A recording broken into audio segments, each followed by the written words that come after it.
Welcome to the GPLama YouTube channel and to a video that covers a question that has been asked a lot in the last month, and that is, will the Assioma Pro MX really stand up to the demands of gravel and mountain bike riding? In other words, will they survive rock strikes, water immersion, and the general abuse that's commonly encountered in those disciplines?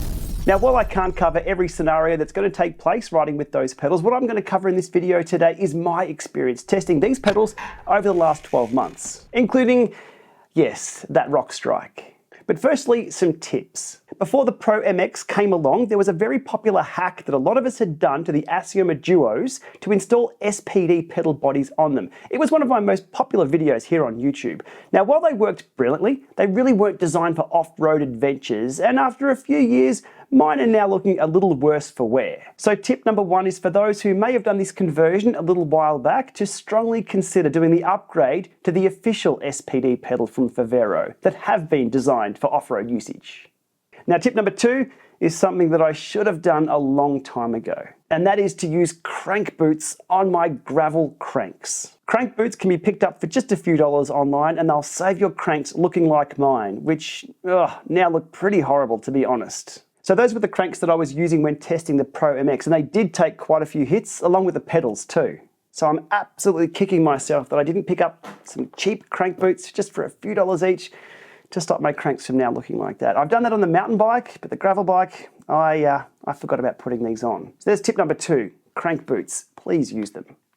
Even after taking those hits, the pedal bodies have held up, and most importantly, the power meter components on the Pro MX are still working as expected. So back to that rock strike in the intro. Here's the rest of the footage.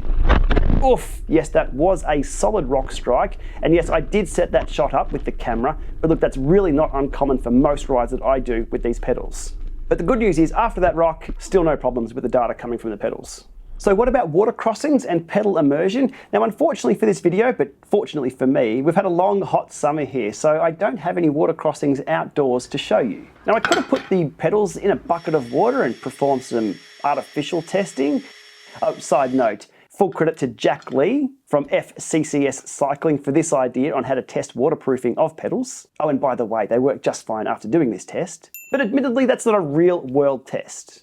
Switching to a real-world use case here that I have shown before, here's me not enjoying life in the rain and mud at the gravel fondo I did last September while using the pedals.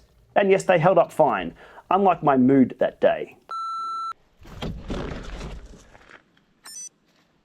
The reason these pedals have survived the last 12 months of off-road use is because everything is housed within the spindle. This is a big difference in design with the Pro MX and other SPD power meters.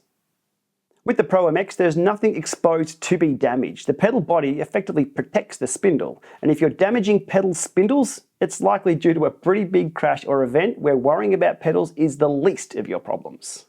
Last month, I happened to be in the area of FAVERO HQ in Italy. No, really, it was a convenient coincidence where I was able to see the process that goes into producing both the Pro MX and original Assioma. Now, I don't have any factory tour footage, maybe that's something I can do next time, but I got to see the whole operation from testing, assembly, testing and validation, through to support. FAVERO are very proud that everything with the Pro MX is designed and manufactured there in Italy. That also means they're in full control of the product from start to finish, which is something quite unique these days. 6 years ago, the Assioma Duo reviewed really well when put to the test here in the Llama Lab and outdoors. The Pro MX were the same, with a whole new form factor.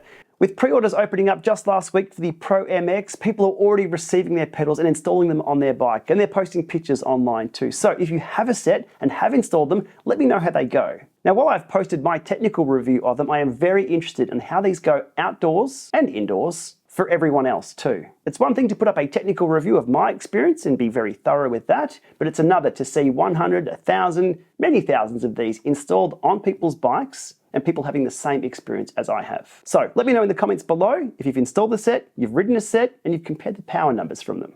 Okay, and with that, I'll leave it there for today. The takeout from today's video, remember, please get yourself some crank boots. It'll save your cranks looking absolutely horrible when you're out there thrashing away with these pedals. All right, thanks for watching.